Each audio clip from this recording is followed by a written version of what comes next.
আসসালামু আলাইকুম এভরিওয়ান, চলে আসলাম নতুন একটি ব্লগ ভিডিও নিয়ে। আপনারা সবাই কেমন আছেন? এই তো আম্মু এখানে ইলিশ মাছ রান্না করবে, সেজন্য ইলিশ মাছ ফ্রিজ থেকে বের করে পানিতে ভিজে রেখেছিল। আর ওদিকে মুখি কুটে নিয়েছে, কচুর মুখি দিয়ে ইলিশ মাছ রান্না করবে। কচুর মুখি দিয়ে ইলিশ মাছ রান্না করলে আসলে অনেক মজা লাগে। আর এদিকে শুধু তো মাছ রান্না করলেই হবে না, একটা ভাজি তো করতেই হবে। সেজন্য এখানে পটল ভাজি করছে। পটলটাকে প্রথমে হলুদ আর লবণ দিয়ে তেলে ভেজে নিচ্ছিল, আর নামানোর আগ দিয়ে পেঁয়াজ আর কাঁচামরিচ কেটে রান্না করে নিল। এই তো পটল ভাজিটাও হয়ে গেছে।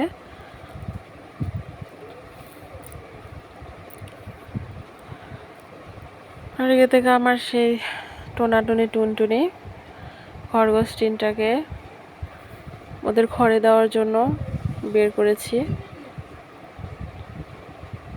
খরগোশ দেখতে অনেক ভালোই লাগে, বিশেষ করে সাদা কালারটা। তো ওদের চিহ্ন দেওয়ার জন্য মাথায় আর কি মেহেদি দিয়ে দিয়েছি। আসলে ভাবে তিনটা একসাথে থাকলে তো আর বোঝা যায় না, সেজন্য। আর আপনারা যদি আমার চ্যানেলে প্রথম এসে থাকেন, প্লিজ আমার চ্যানেলটিকে সাবস্ক্রাইব করে পাশে থাকবেন।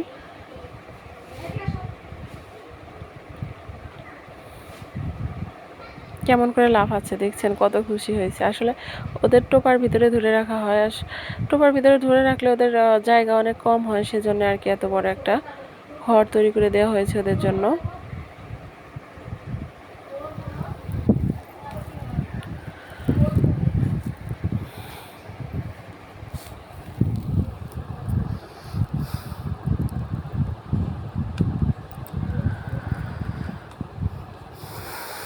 তো আব্বু আবার বিকেলে এখানে একটা মুরগি এনেছে, বাজার করে নিয়ে আসছে আর কি।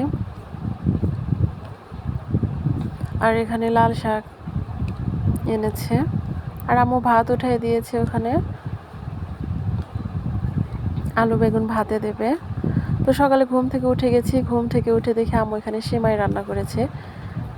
বাটিতে বেড়ে রেখেছে, কারণ এতগুলা সেমাই তো আর একবারে খাওয়া যাবে না, ফ্রিজে রেখে দেবে, সেজন্য এরকম করে 3 বাটিতে বেড়ে রেখে দিয়েছে। আর এখানে লাচ্চাও রান্না করেছে। আর ওই তো রাত্রে মুরগি রান্না করা ছিল সেটা। আর এখানে পরোটা রুটি বানিয়েছে। তো এটা দিয়ে সকালের নাস্তা তো আমরা করে নেব। সবাই ভালো থাকবেন।